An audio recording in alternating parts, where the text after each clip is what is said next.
Shalom, Bapak Ibu, Saudara-saudara sekalian yang dikasihi Tuhan Yesus Kristus. Berjumpa kembali di dalam Bible Study Online CK7, di mana kita belajar Alkitab secara teratur, pasal demi pasal, supaya kemudian kita bisa memahami dan melakukan firman Tuhan ini, dan pertumbuhan pengenalan kita kepada Bapa dan Kristus semakin besar dan semakin baik. Pada hari ini saya mau mengajak kita semua untuk mempersiapkan hati kita, membawa diri kita kepada Tuhan sebagai korban persembahan yang kudus, yang hidup dan yang berkenan kepada Allah, sebuah ibadah kita yang sejati. Bapa, kami mengucap syukur kalau Engkau memberikan kepada kami kesempatan mendengar firman-Mu, belajar dan menyembah Engkau dalam roh dan kebenaran. Terima kasih Yesus yang menyelamatkan kami. Hari ini biarlah Engkau sendiri yang menyegarkan hati dan pikiran kami di dalam penyembahan ini. Di dalam nama Tuhan Yesus Kristus. Haleluya. Mari kita mulai bersyukur kepada Tuhan. Kami bersyukur Bapa, kesempatan dari-Mu menghampiri takhta kasih karunia-Mu. Oh Yesus, terpujilah Engkau dalam hidup kami. Haleluya.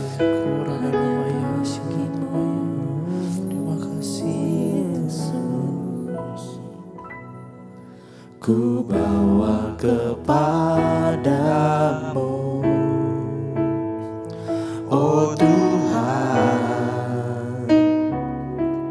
persembahanku ini.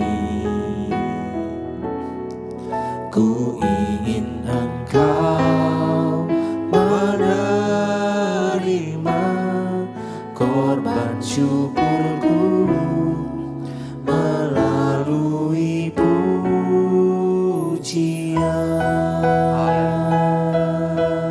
Terima kasih Yesus. Ku bawa kepadamu,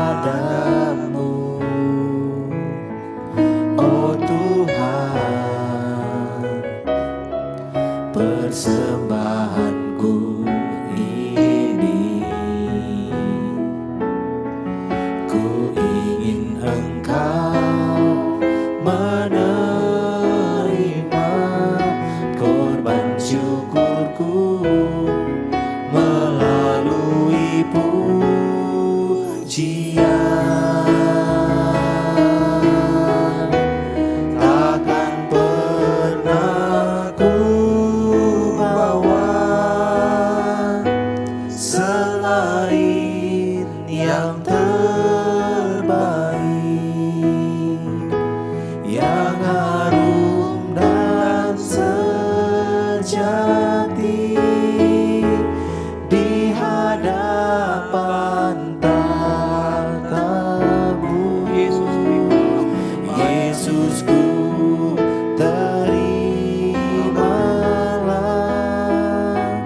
korban syukurku ini yang mengalir di hatiku sebagai persembahanku. Haleluya. Ku bawa kepadamu, oh Tuhan, persembahanku ini. Ku ingin Engkau menerima korban syukurku melalui pujian.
ditunjukkan oleh Roh Kudus. Persembahan, kurban, dan syukur yang memuliakan dan menyenangkan hati Bapa. Terima kasih, kami ini hanyalah hamba-hamba-Mu. Oh, yang melayani Engkau karena Engkau yang melayakkan kami. Pujilah Engkau Raja kami, Tuhan kami. Haleluya. Kau bukan Tuhan yang melihat rupa, Kau bukan Tuhan yang memandang harta. Hati hamba yang selalu Kau cari, biar Kau temukan di dalamku. Selama ku hidup, ku mau menyembah-Mu, sebab Engkau sangat berarti bagiku. Amin. Yang terbaik yang ada padaku, ku persembahkan kepadamu. Kau bukan Tuhan yang melihat rupa, Kau bukan Tuhan yang memandang harta. Hati hamba yang selalu Kau cari, biar Kau temukan di dalamku. Selama ku hidup, ku mau menyembah-Mu, sebab Engkau sangat berarti bagiku. Amin. Yang terbaik yang ada padaku, ku persembahkan kepadamu, Yesusku. Haleluya. Kami bersyukur Bapa, bahwa kami bisa membawa yang terbaik, bukan karena gagah perkasa kami, tapi oleh karena Engkau yang telah memberikan kepada kami. Dan biarlah dari dalam roh yang hidup, penyembahan kami ini sungguh menyenangkan hati-Mu. Dan juga Engkau menyatakan firman-Mu kepada kami. Dan berbicaralah, terangilah mata hati pikiran kami untuk memahami firman-Mu dan membuat kami bisa berjalan di atas pengharapan janji-janji-Mu. Di dalam nama Tuhan Yesus Kristus kami berdoa. Haleluya. Amin. Saudara-saudara sekalian, kemarin kita sudah belajar tentang akibat seseorang yang menolak didikan dan ajaran teguran dari Allah yang membawa hidup dari kehidupan Raja Yoas, Raja Yehuda, yang memulai dengan baik tetapi mengakhirinya dengan sangat tragis, sangat mengenaskan. Walaupun hidupnya dipakai Tuhan awalnya, tetapi akhir hidupnya tidak terhormat karena menolak nasihat dan didikan Tuhan. Lalu pasal ini dimulai dengan menjelaskan takhta Yoas dilanjutkan oleh anaknya Amazia. Ia menjadi Raja Yehuda saat ia berumur 25 tahun. Dan ia memerintah selama 29 tahun lamanya. Dalam catatan awal dimulai dengan pernyataan ia melakukan apa yang benar di mata Allah, hanya tidak dengan segenap hati. Ini adalah pembukaan yang nanti menjadi persoalan di dalam kehidupan dari Amazia.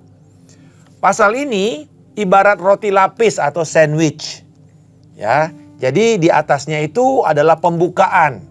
Ayat 1-4 adalah pendahuluan tentang siapa Amazia, bagaimana dia, siapa orang tuanya, berapa lama dia memerintah, serta apa karakteristik daripada dirinya, yaitu tadi benar tetapi tidak sungguh-sungguh melakukan kepada Tuhan.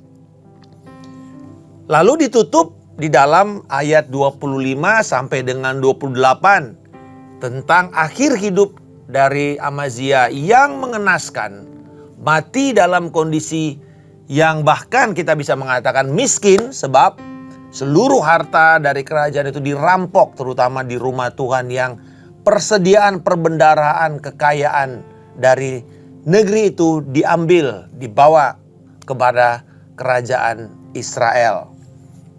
Nah, di tengah-tengahnya, seperti kalau roti lapis, isinya itu tentang kisah inti dari Amazia, yaitu pertempuran dengan Edom dari ayat 5 sampai 13. Lalu kejahatan Amazia, yaitu dia mulai menyembah berhala, membakar kurban yang membangkitkan murka Allah dari ayat 14 dan 16. Lalu ditutup dengan pertempuran melawan Raja Israel, yaitu Raja Yoas, ayat 18 sampai dengan 24.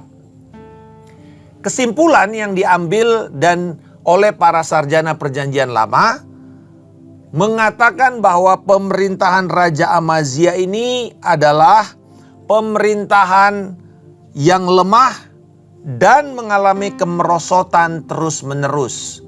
Ibarat sebuah down spiral, ya, tangga helix yang turun, dia dari atas turun sampai ke bawah dan akhirnya sangat tragis, gagal. Ada yang mengatakan dari good to bad atau dari bad to worse, ya, dari buruk menjadi paling buruk, sangat buruk. Dan ini sebenarnya adalah pola orang itu kalau murtad. Orang murtad tidak satu hari. Tetapi biasanya dia akan mulai dengan satu titik dan kemudian akan mulai mengalami kemerosotan. Dan ini yang akan kita lihat. Bagaimana prinsip ini digambarkan dalam kehidupan Amazia. Tetapi juga menyambung pasal 24 bahwa penyebab keberhasilan dan kegagalan dari Amazia juga sama seperti Yoas, yaitu masalah mendengarkan.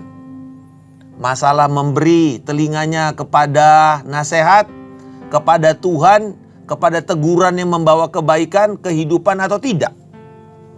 Nah, mari kita lihat intinya tadi, dimulai dari ketika dia berhadapan dengan Edom. Pada waktu dia berhadapan dengan Edom, dia kemudian berpikir untuk membayar tentara bayaran, yaitu 100.000 tentara Israel. Kita tahu bahwa Israel ini, raja-rajanya itu tidak takut kepada Tuhan. Jadi raja-rajanya itu adalah raja-raja yang sangat jahat di mata Allah. Dan waktu dia menyadari bahwa Edom ini cukup besar, dia mulai sebuah kampanye pertempuran, dan dia berpikir, coba cari tentara bayaran, dan cukup mahal bayarannya, yaitu 100 talenta perak. Kalau di konversi sekarang sekitar 3 ton perak. Itu berarti sangat mahal sekali biaya membayar tentara bayaran ini. Tetapi kemudian di tengah-tengah seperti itu, datanglah abdi Allah memberikan nasihat ilahi untuk tidak mengizinkan Amazia memakai tentara bayaran ini untuk bersama-sama dengan tentara Yehuda. Dan percaya bahwa Tuhanlah yang memberi kemenangan, bukan karena adanya percampuran, adanya kompromi. Masih ingat tadi? Dia melakukan apa yang benar, tetapi tidak dengan segenap hati. Itu kan sama dengan kompromi artinya. Dan itu dimulai dengan gambaran dia mencampur tentara Tuhan dengan orang yang jahat di mata Allah. Tetapi pada waktu dia diberi nasihat itu, dia sedikit keberatan. Karena dikatakan, aku udah bayar. Bukan cuma down payment, dia udah bayar lunas. Berarti kan ada anggaran yang dikeluarkan cukup besar. selain dari juga tentara yang ada. Tetapi kemudian abdi Allah ini mengatakan bahwa lebih baik kamu taat kepada Tuhan dan kehilangan 100 talenta. Dan Tuhan akan sanggup untuk memberikan lebih dari yang engkau keluarkan. Di ayat yang ke-9, pernyataan dari abdi Allah ini memberikan seperti nubuatan. Tuhan sanggup untuk memberikan kepada kamu jauh lebih banyak kalau kamu taat. Dan Tuhan menghargai Amazia yang mau mendengarkan, walaupun mungkin kelihatannya nggak enak pertamanya, tapi dia mau mendengarkan, mau mentaati, dan Tuhan memberikan dia kemenangan dengan cukup hebat. Dia mampu membantai, mengalahkan 10.000 tentara Edom. Dan hatinya penuh semangat. Dia masuk ke dalam daerah Edom, tetapi kembali lagi, tidak dengan segenap hati melayani Tuhan. Di tempat itu dia mengambil berhala-berhala dari Bani Seir dan mulai sujud, menyembah serta membakar kurban. Dengan kata lain, ia mulai meninggalkan perjanjian dengan Yahweh. Di dalam Imam Yoyada, tanda orang membuat perjanjian dengan Yahweh pada waktu itu adalah ukupan yang dibakar, kurban yang dibakar di dalam rumah Tuhan. Tetapi dia tidak melakukan, malah dia membakar kurban kepada berhala-berhala Bani Seir. Inilah yang kemudian menyalakan murka Allah terhadap Amazia. Pernyataan dari ayat yang ke-15, menyalalah murka Tuhan, murka Yahweh terhadap Amazia, itu satu ekspresi tulisan dalam bahasa Ibrani yang mengatakan bahwa kamu mengobarkan amarah seperti kamu membangkitkan amarah atau membangkitkan singa yang tertidur. Kamu cari masalah dengan Tuhan. Kamu berusaha untuk melawan Tuhan. Dan inilah yang terjadi. Kemerosotan itu mulai terjadi saat ia mulai menyembah berhala. Saat ia tidak mendengarkan teguran nabi yang diutus Tuhan untuk menegur Amazia di dalam ayat 15. Dan akibatnya Allah memutuskan untuk membinasakan Amazia. Nah, pertempuran dengan Raja Yoas juga terjadi karena dia tidak mendengarkan nasihat atau bahkan pendapat dari Raja Yoas yang menjadi orang yang ditantangnya. Dia mengatakan, ngapain kamu cari masalah? Lebih baik kamu tenang-tenang di dalam kerajaanmu. Kira-kira begitu. Dia memberikan perumpamaan tentang orang yang ada melewati satu padang dan seterusnya. Tetapi kembali lagi dia tidak mengindahkan. Dan di dalam ayat ke-27, inilah akhir daripada orang yang sombong dan tidak mau mendengarkan. Dia terbunuh oleh orang-orangnya sendiri di Lakis. Mari kita melihat apa yang kita bisa belajar pada hari ini. Yaitu proses penghancuran diri sendiri. Kalau di dalam sebuah pabrik atau mungkin fasilitas yang rahasia, bila terjadi sebuah malfunctions akan dilakukan yang namanya self-destruction process. Bagaimana proses menghancurkan fasilitas itu dan supaya tidak lagi bisa dipakai. Dan sebenarnya sebagai manusia, sebagai orang percaya, ternyata tidak perlu iblis untuk menghancurkan hidup kita sendiri. Cukup kita.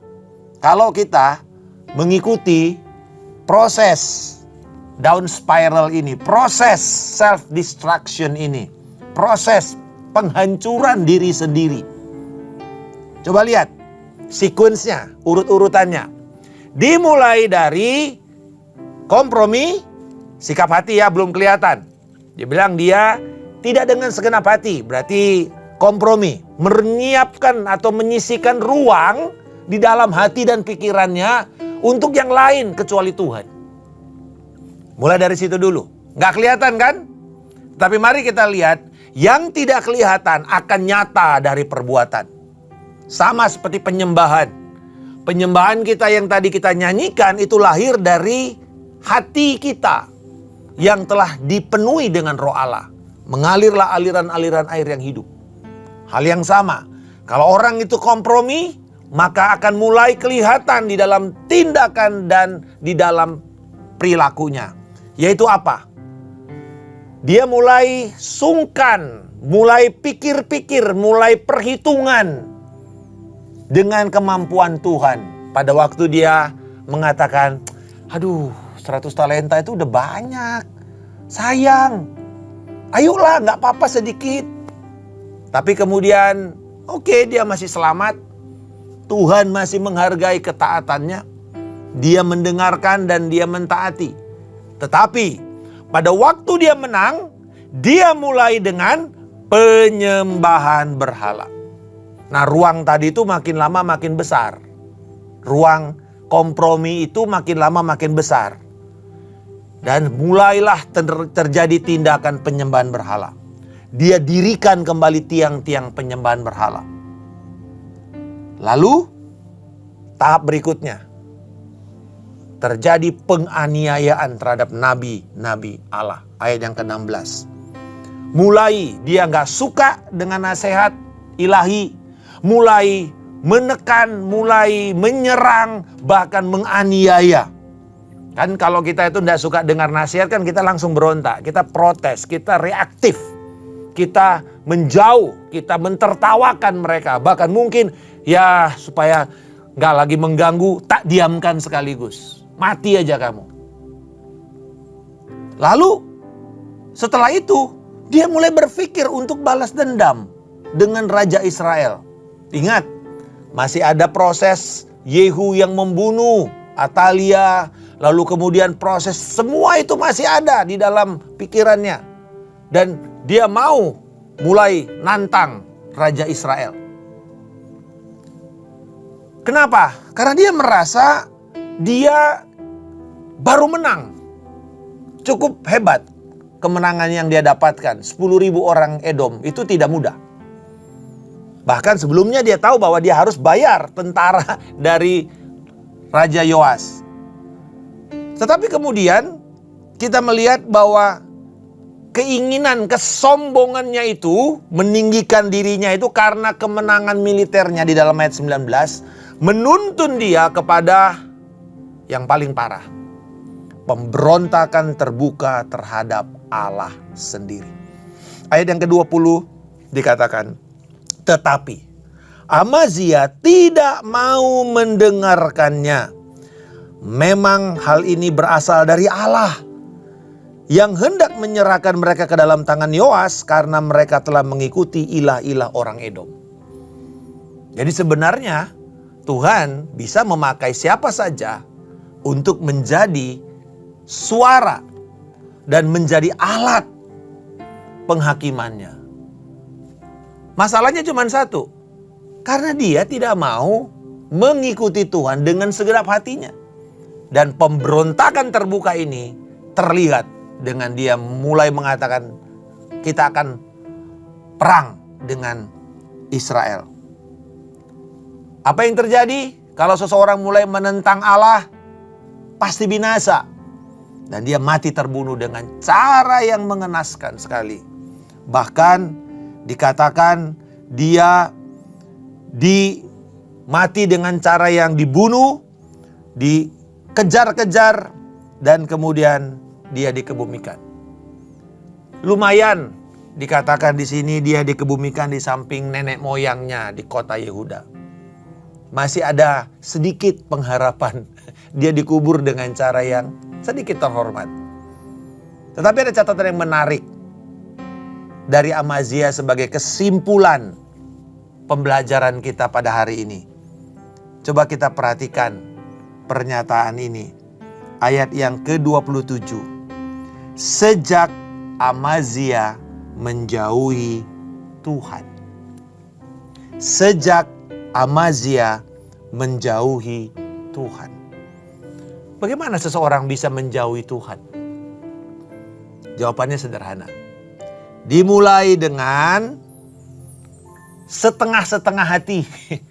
Tidak melakukan yang benar di mata Tuhan, tidak melakukan dengan segenap hati, walaupun benar tapi tidak segenap hati. Lalu mulai dengan menolak mendengarkan nasihat serta teguran Tuhan yang disampaikan melalui utusan oleh nabi-nabi, oleh abdi Allah. Dan hal yang sama sebenarnya berlaku. Kalau itu berlaku untuk yang jahat, maka berlaku juga untuk yang baik. Yaitu apa? Mendekat kepada Tuhan. Mendekat kepada Tuhan.